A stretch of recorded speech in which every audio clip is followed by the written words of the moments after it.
தென்கட்சி கோ சுவாமிநாதனின் சுவையான தகவல்கள். ஒரே ஒரு ஊரில் ஒரு ராஜா இருந்தார். அவர் பேரில் மக்களுக்கு ரொம்ப மரியாதை. அவ்வளவு நல்லா ஆட்சி புரிஞ்சிக்கிட்டு வந்தார். அவருக்கு வயசாகிட்டுது. அதனால் ஒரு நாள் அமைச்சரை கூப்பிட்டார். இதை பாருங்கள், எனக்கு வயசாகிட்டுது, அதனால் இந்த அரச பொறுப்பையெல்லாம் நீங்கள் ஏற்றுக்குங்க அப்படின்னார். அதுக்கப்புறம் ராணியை கூப்பிட்டார். வா, நாம் இனிமேல் இங்கே இருக்க வேணாம், காட்டுக்கு போய் தவம் பண்ணலாம் அப்படின்னு கூப்பிட்டார். இந்த செய்தி மக்களுக்கு அறிவிக்கப்பட்டது. மக்கள் உடனே கூட்டம் கூட்டமாக அரண்மனைக்கு வர ஆரம்பிச்சிட்டாங்க. மன்னரை போய் பார்க்குறாங்க. அரசே, தாங்கள் எங்களுக்கு தந்தை மாதிரி. நீங்கள் காட்டுக்கு போயிட்டால் நாங்கள்லாம் இங்கே எப்படி இருக்க முடியும்? எங்களுக்கெல்லாம் எந்த துன்பமும் இல்லாமல் பார்த்துக்கிட்டு வர்றீங்க.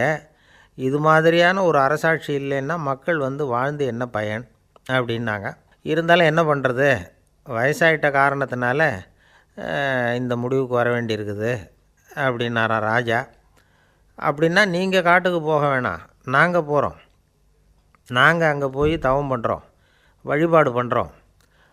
கடவுள் வருவார், அவர்கிட்ட வரம் வாங்கிட்டு வந்துடுறோம் அப்படின்னாங்களாம். அப்படி சொல்லிவிட்டு உடனே எல்லோரும் காட்டுக்கு போனாங்க. நாட்டு மக்கள் எல்லாரும் ஒட்டு மொத்தமாக காட்டில் உட்காந்துக்கிட்டு தவம் பண்ணுறதை பார்த்தார் கடவுள். உடனே புறப்பட்டு வந்தார். எல்லோரும் இப்படி உட்காந்துருக்குறீங்களே, என்ன வேணும் உங்களுக்கு அப்படின்னு கேட்டார்.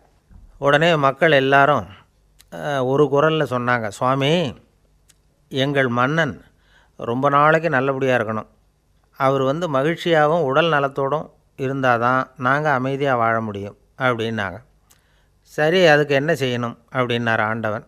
எங்கள் மன்னருக்கு இன்னும் ஒரு 100 வருஷம் ஆயுளை கொடுங்க அப்படின்னாங்க.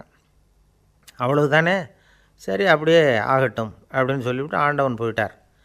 மக்கள் மகிழ்ச்சியோடு திரும்பி வந்தாங்க. மன்னா, கடவுள் வரம் கொடுத்துட்டார், நீங்கள் 100 வருஷம் வாழ போகிறீங்க அப்படின்னாங்க. இதை கேட்டதும் ராணி ராஜாவை வணங்கி, நான் தவம் செய்ய போகிறேன் அப்படின்னு புறப்பட்டாங்க. உடனே மக்கள் என்ன நினச்சாங்க தெரியுமா? ஐயோ, நாம் ராஜாவுக்கு மட்டும்தானே நீண்ட ஆயுள் வேணும்னு வரம் வாங்கினோம், ராணிக்கு வாங்கலையே, அதுதான் கோபத்தில் புறப்பட்டாங்க போல இருக்குது அப்படின்னு நினச்சி வருத்தப்பட்டாங்க. ஆனால் ராணி நினச்சது அது இல்லை. ராணி போய் தவம் பண்ணாங்க, கடவுள் காட்சி கொடுத்தார். இவங்க கேட்குறாங்க, சுவாமி, ராஜாவுக்கு மட்டும் 100 வருஷம் ஆயுள்னு வரம் கொடுத்துட்டீங்க, அப்படின்னா குடிமக்களும் 100 வருஷம் இருக்கணும். இப்படிப்பட்ட குடிமக்கள் இல்லைன்னா அப்படிப்பட்ட அரசன் இருந்து என்ன பிரயோஜனம் அப்படின்னாங்களாம். ஆண்டவன் பார்த்தார்.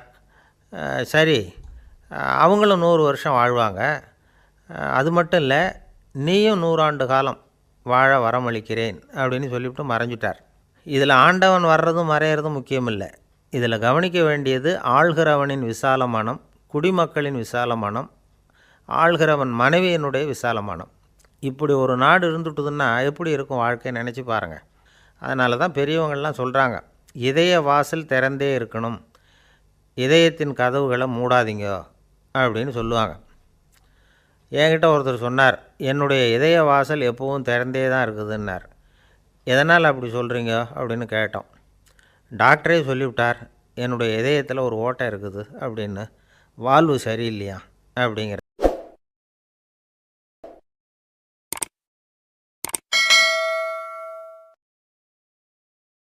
Thank you for watching. Vanakkam.